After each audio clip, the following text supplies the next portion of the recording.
Hello दोस्तों, तो स्वागत है आपके यूट्यूब चैनल कितना सीखा। तो आज हम force and laws of motion के पार्ट 2 पे डिस्कस करेंगे। तो आइए स्टार्ट करते हैं। Laws of motion. Laws of motion, motion के लॉज कितने होते हैं, ये इसको किसने डिफाइन किया, किसने दिया, इसके बारे में हम डिस्कस करेंगे। तो देखिए, फर्स्ट ऑफ ऑल मोशन को, लॉज को जो डिफाइन किया वो सर इजाक न्यूटन थे। उन्होंने किस बेसिस पे डिफाइन किया ये भी डिस्कस करेंगे। उन्होंने क्या बताया था, 3 लॉज होते हैं। कौन कौन? इनर्शिया, और दूसरा the rate of change of momentum, और तीसरा क्या होता है, action is equal to opposite reaction. यही 3 लॉज दिए थे। अब इन्हीं 3 लॉज को हम क्या करेंगे, इसमें डिटेल में जानेंगे। तो आइए, लॉज ऑफ मोशन, इसके कितने लॉज होते हैं, इसको किसने दिया था? सर इजाक न्यूटन ने।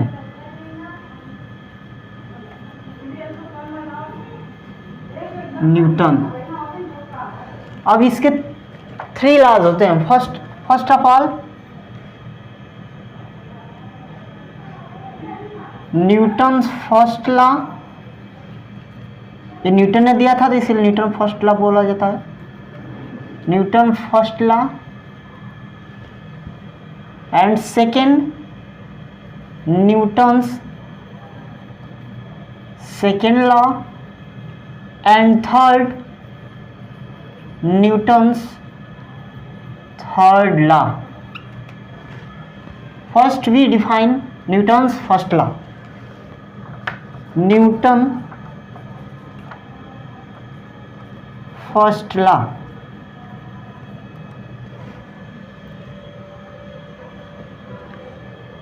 any object does not change its position until external force does not applied on it.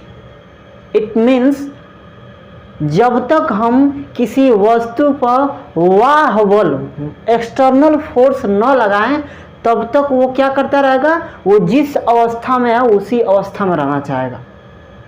अगर वो मूव कर रहा है तो मूव करता ही रहेगा जब तक कि आप उस पर एक्सटर्नल फोर्स को अप्लाइड न कर दें। अगर वो रेस्ट में है तो रेस्ट में ही रहना चाहेगा, तो जब तक उसके हम ऊपर क्या कर दें, फोर्स अप्लाइड न कर दें। तो इसी प्रॉपर्टी को हम लोग इनर्शिया बोलते हैं। न्यूटन फर्स्ट लॉ क्या था? इनर्शिया था। Newton first law inertia. अब इनर्शिया की डिफिनेशन क्या है? It is a property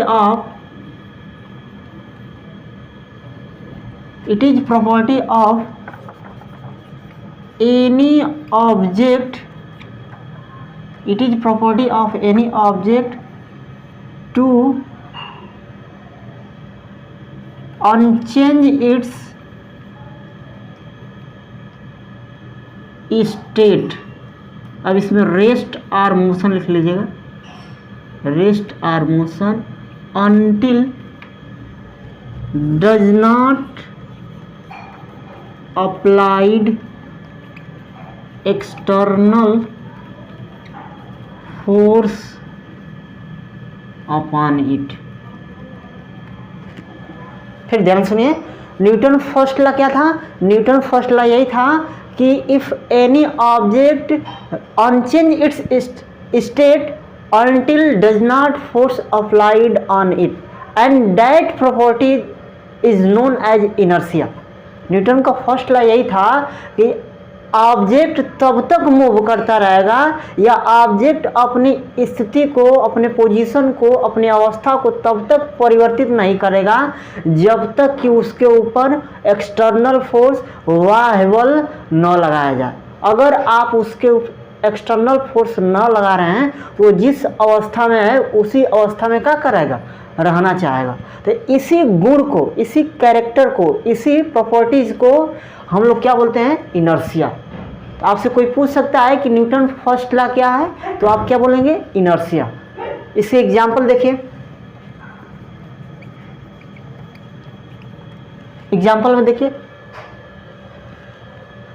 Newton first law inertia के आप एग्जाम्पल देखिए। जब आप कार में बैठे हैं तो कार जब मूव करती है, मूव करते जा रही है, जब कार क्या हो जा रही है, मूव करते जा रही है, तो अचानक ब्रेक जब मारती है तो उसमें जो यात्री बैठे रहते हैं वो क्या करते हैं, आगे की तरफ झुक जाते हैं। जो भी ब्रेक मारती है तो क्या करते हैं, आगे की तरफ।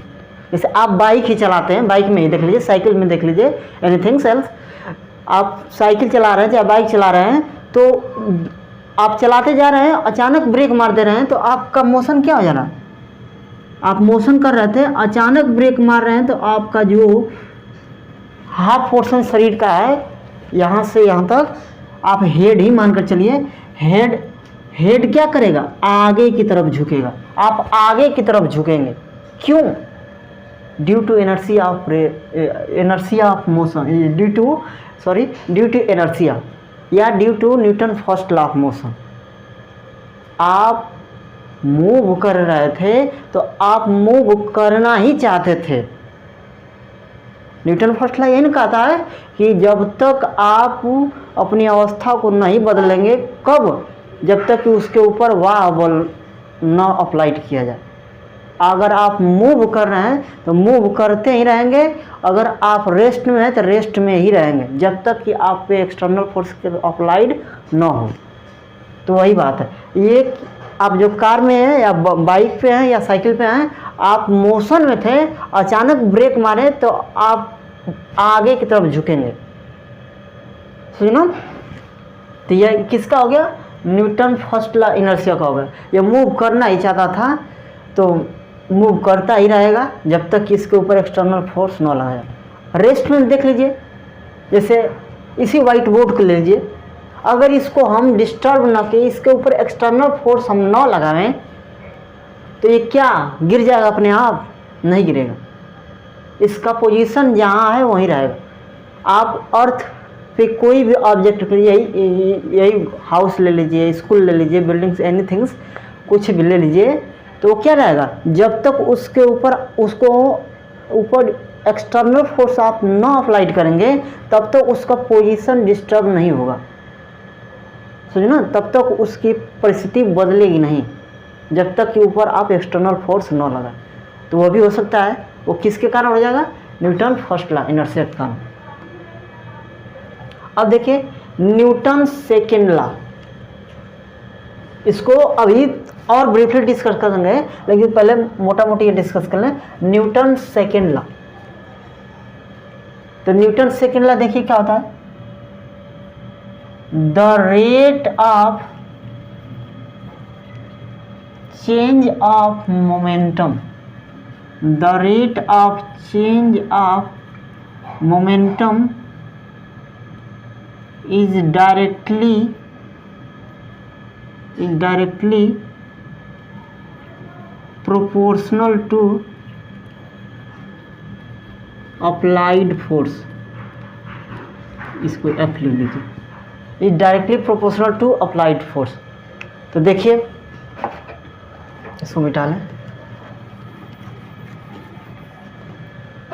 इसका ये कहने का मतलब क्या है, F is directly proportional to dP upon में dt।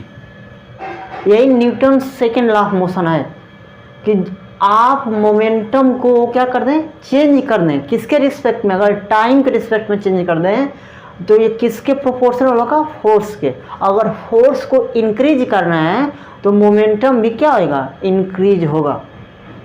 तो the rate of change of momentum is directly proportional to applied force.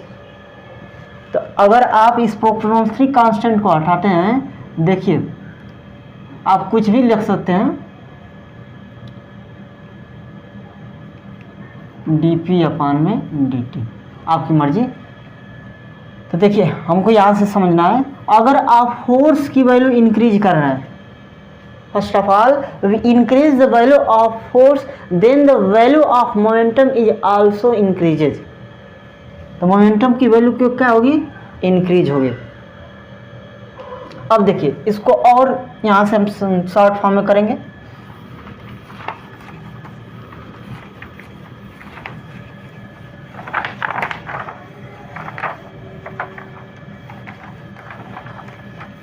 देखिए P का मतलब वेयर P इज क्या है, मोमेंटम है। P क्या है, मोमेंटम। मोमेंटम को क्या लिख सकते हैं, mv, और नीचे क्या है, dt है। सुनो देखिए, अब अगर आप dt को आप t ले लेते हैं, देखिए ये क्या आ रहा है, वेलोसिटी अपन टाइम क्या होता है, एक्सीलरेशन। तो F बराबर ma, तो न्यूटन सेकेंड लॉ से क्या मिला, F बराबर ma। समझना, तो ये वास्तव में है क्या, ये मैग्नीट्यूड ऑफ द फोर्स है। ये क्या है, magnitude of the force, magnitude of the force. समझना। अब देखिए न्यूटन फर्स्ट लॉ क्या बताता था, आपसे कोई क्वेश्चन पूछ सकता है कि न्यूटन फर्स्ट लॉ क्या बताता है। एक और चीज़ आपको मैं बताना भूल गया, न्यूटन फर्स्ट लॉ कहाँ से आया, किसके किसके बेसिस से आया। जब गैलीलियो साहब ने अपना जो लॉ दिया उसी से यह लिया गया है न्यूटन फर्स्ट लॉ। गैलीलियो क्या ला दिया था, देखिए वास्तव में गैलीलियो यही ला दिया था कि अगर आप किसी बॉडी पर एक्सटर्नल फोर्स नहीं लगा रहे हैं तो क्या करता जाएगा, मूव करता ही रहेगा। यही गैलीलियो ने कहा था। तो गैलीलियो का जो फर्स्ट, जो गैलीलियो का लॉ था उसी पे कौन बेस लॉ है, न्यूटन फर्स्ट लॉ। देखिए न्यूटन फर्स्ट लॉ फोर्स बताता है और इनर्शिया बताता है। इनर्शिया बताएं, अभी आपसे पूछेगा कि न्यूटन फर्स्ट लॉ क्या बताता है, तो आप क्या करेंगे, Newton first law define force and law of inertia. ध्यान सुनिए, आपसे कोई पूछ सकता है कि न्यूटन का फर्स्ट लॉ किसको बताता है, तो आप क्या बोलेंगे, न्यूटन का फर्स्ट लॉ फोर्स की डिफिनीशन देता है और इनर्शिया को डिफाइन करता है, इनर्शिया को लॉ को डिफाइन करता है। समझना। तो आप यहाँ पे लिख सकते हैं, यहाँ पे न्यूटन्स फर्स्ट लॉ, ये नोट में लिख लीजिएगा, Newton's first law define force and laws of inertia. सुनो, ये इंपॉर्टेंट क्वेश्चन है, आपसे कोई पूछ सकता है कि न्यूटन का फर्स्ट लॉ क्या करता है, तो आप बताएंगे कि it define of force and law of inertia. ये दो चीज़ डिफाइन करता है, ये इनर्शिया को डिफाइन करता है और फोर्स के लॉ को डिफाइन, सॉरी इनर्शिया के लॉ को डिफाइन करता है और फोर्स को डिफाइन करता है। But in case of Newton second law, आपसे कोई पूछ सकता है कि न्यूटन सेकेंड लॉ क्या करता है, तो आप बोलेंगे इट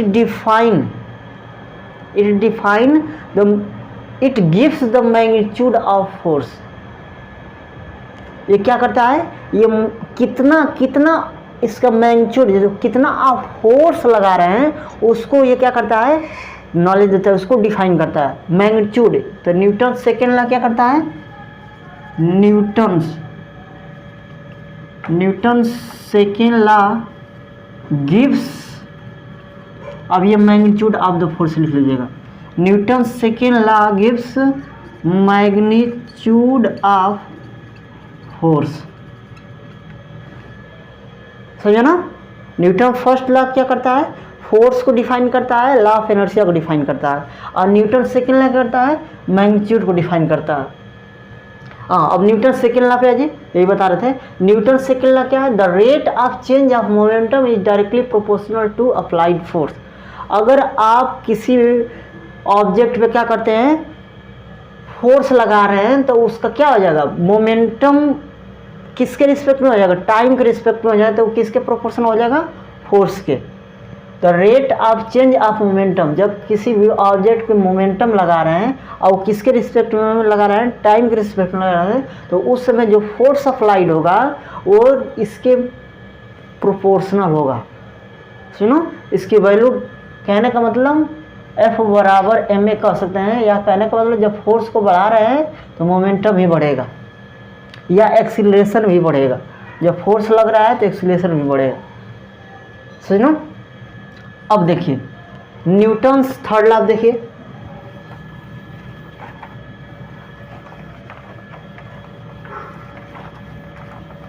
इसके एग्जाम्पल भी देख लीजिए न्यूटन सेकेंड लॉ के एग्जाम्पल्स।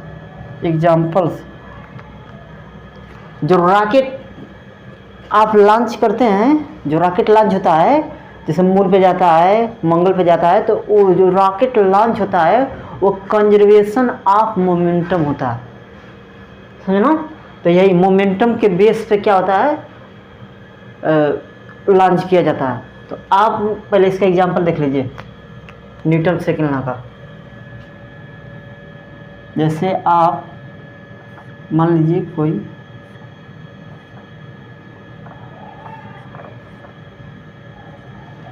ऑब्जेक्ट है, जब बॉल को ले लीजिए, बॉल को जब खिलाड़ी क्या करता है, जब वो बॉल को कैच करता है, वो कैच करता है तो क्या करता है, जो कैच करेगा तो देखिए खींचेगा अपने हैंड को, क्या करेगा, बैकवर्ड डायरेक्शन में खींचेगा। क्योंकि ये एग्जांपल है, बहुत अच्छा एग्जांपल है। क्यों, जब अगर समय कम लगेगा तो फोर्स ज़्यादा होगा। देखिए यहाँ पे force is inversely proportional to time, तो वो क्या करता है, समय को बढ़ाता है। अगर बॉल को अगर यहीं पर कैच कर ले तो समय कम हो गया तो फोर्स ज़्यादा लगेगा, कहने का मतलब वो ज़्यादा चोटिल होगा, उसको ज़्यादा हर्ट होगा। तो उसलिए क्या करता है, समय को बढ़ाने की कोशिश करता है। तो जब समय बढ़ाता है तो फोर्स क्या होता है, कम एक्सपीरियंस होता है। तो आप लिख सकते हैं प्लेयर्स कैचिंग बॉल,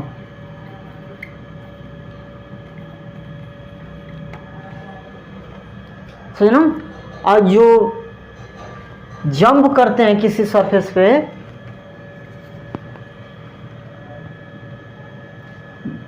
ये प्लेयर वाला हो गया। अब जंप ऑन द, या a man jump on the ground floor. तो देखिए जब वो जंप करेगा तो कैसे जंप करेगा, वो सीधे जंप नहीं करता, वो इस तरह मूव करते हुए जंप करता है। क्यों ऐसा करता है, क्योंकि अगर समय को बढ़ा देगा तो उसको जो चोट लगेगा बहुत ही कम लगेगा। तो आप यही याद कर सकते हैं कि जब प्लेयर क्या करता है, बॉल को कैच करता है, तो उस समय वो क्या कर रहा है, वो टाइम को बढ़ा रहा है। जब टाइम को बढ़ाएगा तो वो कम चोटिल होगा, उसको कम चोट लगेगा। तो एग्जाम्पल हो सकता है, सुनो। अब देखिए न्यूटन्स थर्ड लॉ, तो इसको मिटा लें हम।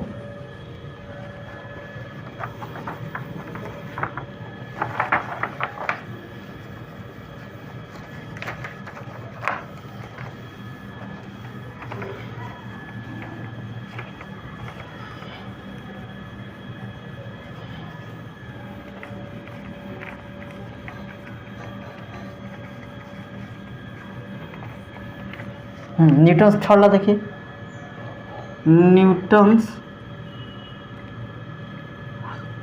Third law, there is every action, लिख लीजिए, every action is equal to opposite reaction. यही न्यूटन्स थर्ड लॉ है, every action is there is equal to opposite reaction. मान लीजिए आप F1 तो माइनस F2, इस तरह इसको समझिए। अगर आप फोर्स लगा रहे हैं, जैसे आप इसी वॉल पर क्या कर रहे हैं, फोर्स लगा रहे हैं, तो जितना फोर्स लगा रहे हैं, जितना एक्शन कर रहे हैं, तो उसी का रिएक्शन उसके अपोजिट डायरेक्शन में होगा। अगर आप 10 न्यूटन का फोर्स किसी भी ऑब्जेक्ट पर लगा रहे हैं तो ऑब्जेक्ट कितना लगाएगा, 10 न्यूटन का फोर्स लगाएगा, लेकिन यहाँ पे साइन क्या रिप्रेजेंट कर रहा है, यहाँ पे साइन यही रिप्रेजेंट कर रहा है कि इसका डायरेक्शन इसके डायरेक्शन से क्या हो जाएगा, अपोजिट होगा। आप गन देखें तो गन से जब आप गन को फायर करते हैं, जब उससे गोली निकलती है, देखिए तो गन क्या होता है, पीछे की तरफ मूव करता है। तो यही due to every action is equal to opposite reaction, Newton के थर्ड लॉ के कारण वो क्या होता है, गन पीछे की तरफ मूव करता है, क्योंकि एक्शन आगे की तरफ हो गया तो रिएक्शन क्या होगा, उसके उतना ही उसके अपोजिट में होगा, उल्टा होगा। अगर आप 10 न्यूटन का फोर्स लगा रहे हैं किसी वाल पे, तो वाल भी आपको क्या करेगी, 10 न्यूटन का ही फोर्स लगाएगी। कंडीशन बस इतनी है कि वो अपोजिट डायरेक्शन में लगाएगी, समझो। तो आप न्यूटन्स के थर्ड लॉ के भी एग्जाम्पल देख सकते हैं। एग्जाम्पल में देख लीजिए, कोई भी ले लीजिए। Firing of a gun, firing of a gun, जब गन को फायर करते हैं तो जो बुलेट निकलती है उसकी वो क्या हो जाती है, जब इधर के जब बुलेट आगे की तरफ मूव करेगी तो गन किधर मूव करेगी, पीछे की तरफ। तो bullet moves in forward direction, gun moves in backward direction, सुनो। तो फायरिंग ऑफ गन, तो बुलेट आगे की तरफ मूव करेगी, गोली आगे की तरफ मूव करेगी, और जो गन हो गई वो किधर की तरफ मूव करेगी, पीछे की तरफ, समझ ना। अब देखिए न्यूटन्स का फर्स्ट लॉ हम कहें ना, जिसको ब्रीफली से बताएंगे। तो ये न्यूटन्स कितने लॉ दिए थे, न्यूटन्स 3 लॉ दिए थे। कौन कौन, Newton first law inertia, Newton second law rate of change of momentum, और Newton's third law every action is there is equal to opposite reaction. ये 3 लॉ दिए थे। अब इसको हम पूरा डिटेल में पढ़ेंगे। तो देखिए न्यूटन्स फर्स्ट लॉ, देखिए न्यूटन फर्स्ट लॉ क्या बताएं, इनर्शिया। देखिए इनर्शिया क्या बताएं, फिर से देख लीजिए। इनर्शिया क्या है, it is property of any object which unchange its position until does not external force applied over it upon it.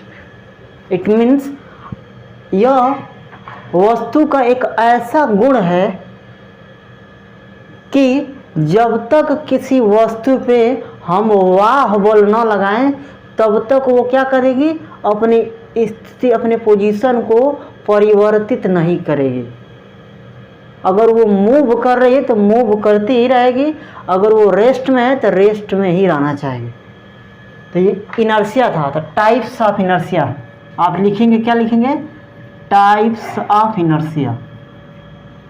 Inertia के टाइप्स कितने होते हैं, देखिए पहला क्या है, इनर्शिया ऑफ रेस्ट,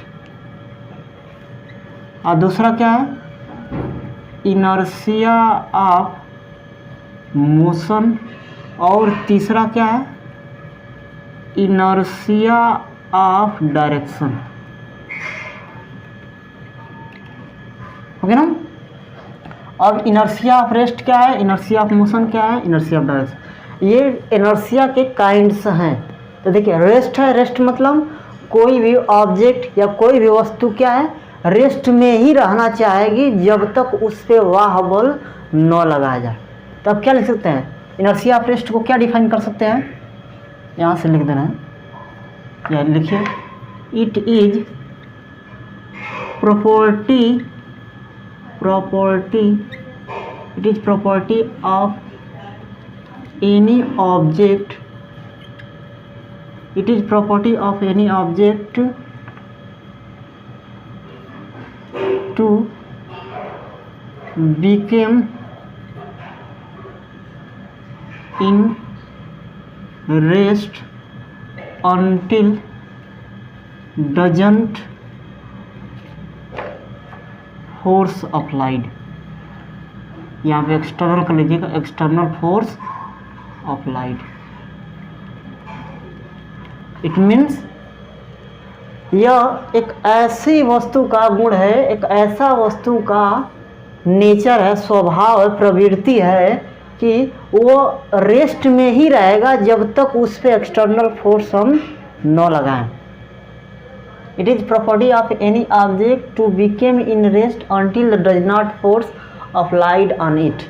ओके ना। अब इसके एग्जाम्पल देखिए, इसके एग्जाम्पल देखिए, एग्जाम्पल देखिए।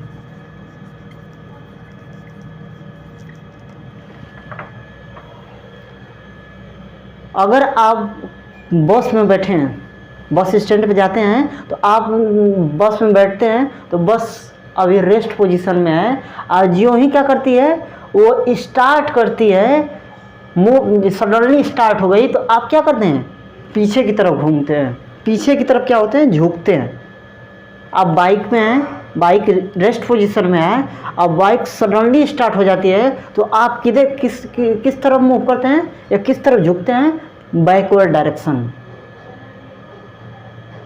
ट्रेन में है, ट्रेन सडनली स्टार्ट कर गई तो आप किस तरफ झुकेंगे, बैकवर्ड डायरेक्शन। तो ये किसके कारण हो गया, due to inertia of rest. Inertia of motion हम नहीं बोलेंगे, अब क्या बोलेंगे, due to inertia of rest body moves in backward direction. समझना।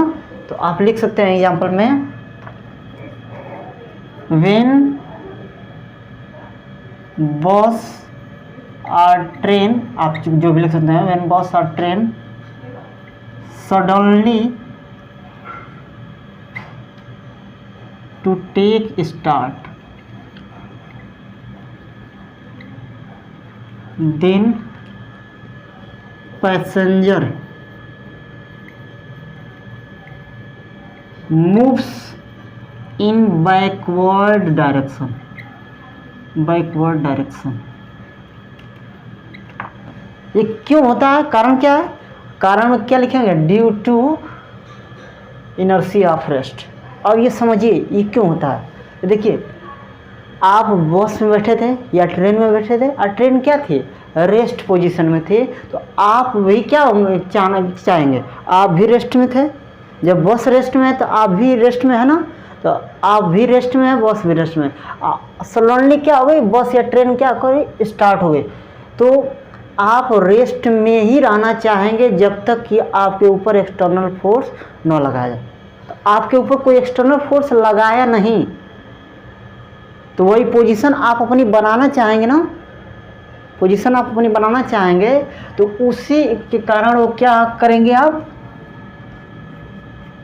अगर मान लीजिए बैठे हैं आप, तो आप किधर की तरफ झुकेंगे, इन बैकवर्ड डायरेक्शन। क्यों, क्योंकि आप रेस्ट में ही रहना चाहते हैं, आप मोशन करना नहीं चाहते, आप अपनी स्थिति बनाए रखना चाहते हैं।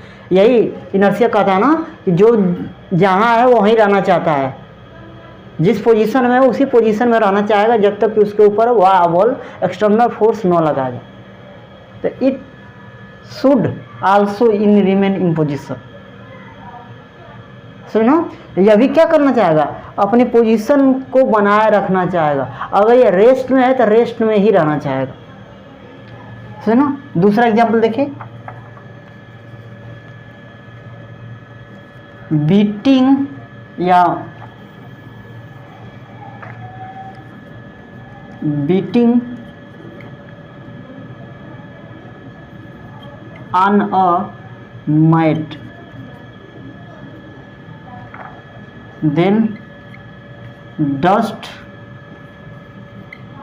remove from mat। मैट ले लीजिए या कोई चादर ले लीजिए, चाहे क्लॉथ ले लीजिए, एनीथिंग्स आप कुछ भी ले लीजिए। जब उसको आप बीट करते हैं, पीटते हैं, तो क्या होता है, उसके ऊपर डस्ट पार्टिकल्स बैठे हुए होते हैं। डस्ट पार्टिकल्स रेस्ट में है, लेकिन जब आप उसको बीट कर रहे हैं तो क्या कर रहे हैं, उसके जो मैट के पार्टिकल्स हैं, जो चादर के पार्टिकल्स हैं, वो क्या है, क्लॉथ के पार्टिकल्स से क्या होंगे, मूव करने लगेंगे। जब उसको आप बीट करेंगे तो वो क्या करेंगे, मोशन करना स्टार्ट कर देंगे, मोशन करना। सुनो, जब इसको आप बीट करेंगे तो क्या करना स्टार्ट कर देंगे, मोशन। लेकिन यहाँ पे जो डस्ट है वो रेस्ट पोजीशन में था, तो वो रेस्ट पोजीशन में ही रहना चाहेगा, इसलिए वो मोशन नहीं करना चाहता है, तो क्या कर जाए, छोड़ के चला जाए। सुनो, आप इस तरह क्लॉथ को फटकारते हैं ना, इस तरह पूरा, तो उसमें जो धूल बैठे रहते हैं, जो धूल के पार्टिकल्स होते हैं, वो रेस्ट पोजीशन में, लेकिन आप इस क्लॉथ को मोशन में लाना चाह रहे हैं, तो वो डस्ट पार्टिकल्स मोशन में नहीं रहना चाहेगा, तो इसलिए वो क्या करता है, आपके क्लॉथ को क्या करता है, छोड़ देता है। समझना। अब बहुत से एग्जाम्पल इसके हो सकते हैं, जैसे मैंगो ट्री हो गया, आप कोई भी ले लीजिए, फलदार वृक्ष ले लीजिए, आप उसको सेक करते हैं, आप सेक करते हैं, क्या होता है, वो फल उसके टूट के गिर जाते हैं। क्यों, इसका कारण क्या है, कारण यही है, due to inertia of rest. वो फल जो था वो टहनी से जो लगा हुआ था वो रेस्ट में था, आप उसको जब हिला रहे हैं तो क्या कर रहे हैं, हिला रहे हैं तो मोशन में लाने की कोशिश कर रहे हैं। जब मोशन में आ रहा है तो ये जो फल है ये रेस्ट में था, ये रेस्ट में ही रहना चाहेगा, तो इसलिए क्या होगा, उससे अलग हो जाएगा, उससे ब्रेक हो जाएगा। सुनो, तो इनर्शिया ऑफ रेस्ट हो गया। इसके बहुत एग्जाम्पल हो सकते हैं, आप डेली लाइफ में देख सकते हैं, थोड़ा बुक भी पढ़िए। यहाँ पे बस मोशन कर दीजिए, इनर्शिया ऑफ मोशन। तो it is property of any object to became in motion, है ना। यह एक ऐसा बॉडी का या ऑब्जेक्ट का प्रॉपर्टी है कि वो जिस पोजीशन में है उसी पोजीशन में रहना चाहेगा। अगर मोशन में है तो मोशन में ही रहना चाहेगा। तो जब मोशन में रहेगा तो उस गुण को क्या बोलेंगे, उस प्रॉपर्टी को क्या बोलेंगे, उस टेंडेंसी को क्या बोलेंगे, इनर्शिया ऑफ मोशन।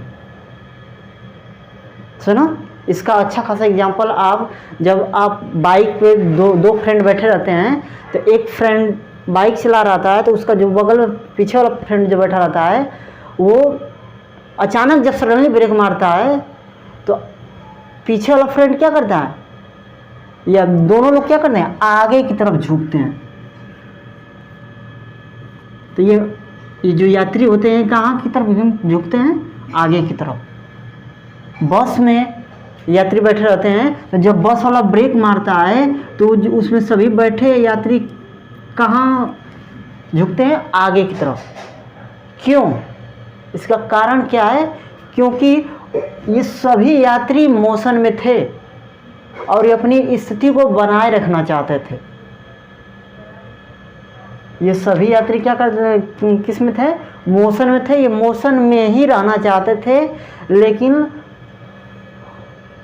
क्या हो गया, ब्रेक लगा दिया गया।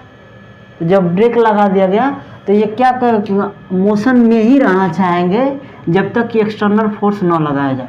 तो ये मोशन में ही रहना चाहेंगे, चलना ही चाहेंगे, तो ये क्या हो गया, आगे की तरफ झुक गए। समझ रहे हो, आप एक्सपीरियंस किए होंगे, आप बैठे हैं बाइक पे, आपका फ्रेंड चला रहा है और अचानक सडनली ब्रेक मार दी, तो आप आगे की तरफ झुक जाते हैं। कारण यही है कि आपकी जो बॉडी थी वो मोशन में थी, और अब जब ब्रेक लगा है तो उसको रोकने की कोशिश कर रहे हैं, तो वो क्या करेगा, उसका अपोज करेगा, उसका विरोध करेगा, वो मोशन में ही रहना चाहेगा, तो वो क्या हो जाएगा, आगे की तरफ झुक जाएगा। सुनो, अब देखिए इनर्शिया ऑफ इमोशन था ना, इसके एग्जाम्पल लिख लीजिए।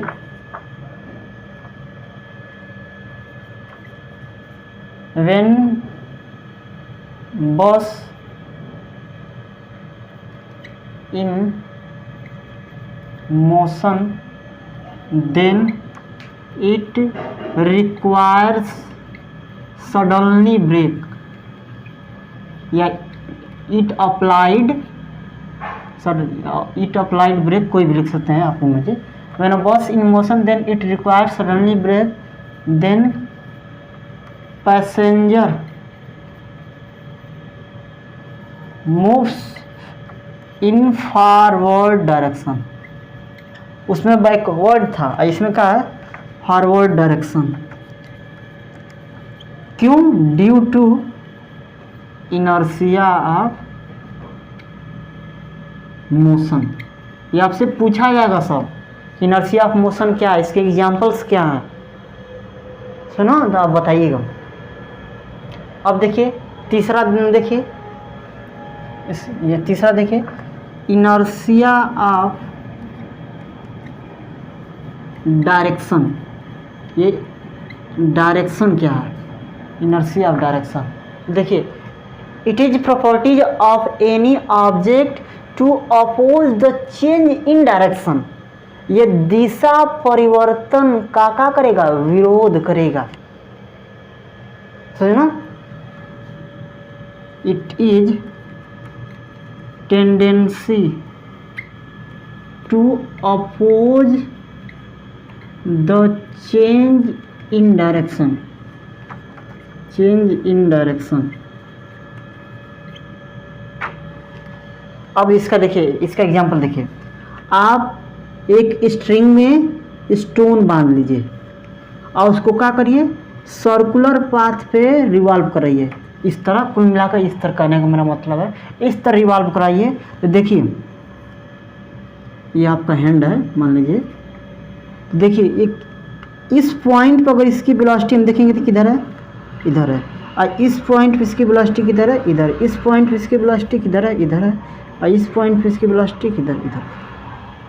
सुनो, आप इसको फोर्स लगा रहे हैं कि ये क्या करें, इस पे आप फोर्स लगा रहे हैं कि ये सर्कुलर पाथ में ही बना रहा है, सुनो। लेकिन अगर स्ट्रिंग ब्रेक हो गया तो यहाँ जो आप एक्सटर्नल फोर्स लगा रहे थे वो जीरो हो गया, यानी कहने का मतलब उस पर फोर्स लगा नहीं, तो ये किस दिशा में मूव करना चाहेगा, एकदम स्ट्रेट मूव करना चाहेगा, क्योंकि इसकी यहाँ पे इस पॉइंट पे इसकी वेलोसिटी का डायरेक्शन क्या है, स्ट्रेट है। सुनो, तो ये कहाँ मूव कर जाएगा, स्ट्रेट मूव कर जाएगा। क्यों? कारण क्या है, due to inertia of direction. Inertia of direction यही है, यह दिशा परिवर्तन का क्या करता है, अपोज करता है। देखिए यहाँ पे स्ट्रेट मोशन में ही रहना चाहता था, आप इस पर एक्सटर्नल फोर्स नहीं लगाए तब, अगर आप इसके ऊपर एक्सटर्नल फोर्स लगा रहे हैं तो ये सर्कुलर पाथ करता ही रहेगा, सर्कुलर मोशन करता ही रहेगा। लेकिन यहाँ पे स्ट्रिंग जो ही ब्रेक होगा तो ये क्या होगा, it go in the direction of straight line, ये स्ट्रेट मूव करेगा। अब दूसरा देखिए, आप फोर व्हीलर में बैठे हुए हैं और रास्ता जो है थोड़ा कर्व है, घुमावदार है, सुनो इस तरह है। तो आप फोर व्हीलर चला रहे हैं, तो फोर व्हीलर चला रहे हैं तो जो टर्निंग पॉइंट आएगा तो आपको ऐसा एक्सपीरियंस होगा कि कोई बाहर से हमको फोर्स लगा रहा है, कोई पुश कर रहा है जब आप टर्न करेंगे। क्यों? देखिए आप जब इस पे टर्न कर रहे हैं आपको एक फोर्स का एक्सपीरियंस हो रहा है, अनुभव हो रहा है। क्यों? Due to inertia of direction. आप यहाँ पे स्ट्रेट मूव कर रहे थे तो आपकी बॉडी स्ट्रेट ही रहना चाहेगी। देखिए ध्यान सुनिए, आप जब स्ट्रेट पाथ में मूव कर रहे थे, जब आप कार को किस में मूव करा रहे थे, स्ट्रेट पाथ में मूव करा रहे थे, तो आपकी बॉडी क्या होगी, स्ट्रेट में ही रहनी चाहेगी। तो इसीलिए यहाँ पे टर्निंग पॉइंट में जब आप टर्न करते हैं तो आपको ऐसा एक्सपीरियंस होता है, कुछ फोर्स एक्सपीरियंस होता है। तो उस फोर्स का एक्सपीरियंस क्यों होता है, यही due to inertia of direction. Inertia of direction के कारण आपको क्या करता है, ऐसा अनुभव होता है कि कोई हमको क्या करता है, पुश करता है। आप अगर नाइफ को क्या करते हैं, उसको शार्प करवा रहे हैं, तो जब उसमें से जो स्पार्कलिंग होती है, जो चिंगारी निकलती है, वो भी ऐसे ही निकलती है, एकदम ऐसे ही। सुनो, तो वही वो किसके कारण है, इनर्शिया ऑफ डायरेक्शन के कारण। इनर्शिया ऑफ डायरेक्शन के एग्जाम्पल भी लिख सकते हैं। क्या क्या लिख सकते हैं, लिख लीजिए। when knife is sharpening then sparkling is produced due to inertia of direction। वो किस कारण स्पार्कलिंग उसका प्रोड्यूस हो रहा है, वो किस तरह मूव कर रहा है, स्पार्कलिंग जिस तरह मूव कर रहा है वो किस कारण से है, कारण क्या है उसका, उसका कारण यही है कि इनर्शिया ऑफ डायरेक्शन है, उसका रीजन यही है कि इनर्शिया ऑफ डायरेक्शन, क्योंकि वो सीधा पथ को फॉलो करना चाहता था लेकिन ये क्या कर रहा है, अपोज कर दे रहा है, to oppose the change in direction. अगर वो जिस डायरेक्शन में ये अगर वो स्ट्रेट डायरेक्शन में मूव कर रहा है तो उसी डायरेक्शन में मूव करना चाहेगा, यही इनर्शिया ऑफ डायरेक्शन है। देखिए यहाँ पे आपकी बॉडी एकदम स्ट्रेट रहना चाहती थी लेकिन आपको टर्न करना था तो उस फोर्स का अनुभव हुआ ना, तो ये किस कारण हो रहा है, तो ये इनर्शिया ऑफ डायरेक्शन के कारण हो रहा है। समझना, आप साइकिल चलाते हैं कीचड़ वाले रोड पे, जैसे बारिश हुआ हो तो जनरली कीचड़ लग जाता है, तो जो वो आपका बैक वाला जो व्हील होता है उसमें जब कीचड़ स्टिक करता है, चिपक जाता है, तो जब आप चलाने लगते हैं तेजी से तो वो क्या करता है, इधर ऐसे ही क्या करता है, बाहर की तरफ फेंकता। यह भी किसके कारण हो गया, इनर्शिया ऑफ डायरेक्शन के कारण हो गया। तो आपको कीचड़ से बचाने के लिए बाइक में चाहे साइकिल में या मोटरसाइकिल में एनीथिंग में वो क्या मड गार्ड्स लगा होता है। सुनो, मड गार्ड्स मतलब आपको आपके ऊपर कीचड़ न पड़े, समझना। आप कहीं फंक्शन में जा रहे हैं, साइकिल से जा रहे हैं या बाइक से जा रहे हैं तो सब हो गया बना बना है ना, सब कीचड़ आपके शर्ट पे आ जाएगा, तो उसी को रोकने के लिए मड गार्ड्स लगा हुआ था। सुनो, इनर्शिया ऑफ डायरेक्शन आपसे कोई पूछेगा तो क्या कहेंगे, it is tendency of an object to oppose the change in direction. यह एक टेंडेंसी होती है, एक प्रवृत्ति होती है किसी भी ऑब्जेक्ट की जो चेंज इन डायरेक्शन का क्या करे, अपोज करे। देखिए यहाँ पे दिशा चेंज हो रही है, इसी का ये विरोध करेगा। ये पार्टिकल पे अगर आप एक्सटर्नल फोर्स न लगाएं, इस पार्टिकल पे एक्सटर्नल फोर्स आप न लगाएं तो क्या करेगा, सीधे मूव करेगा। सुनो, तो थैंक यू।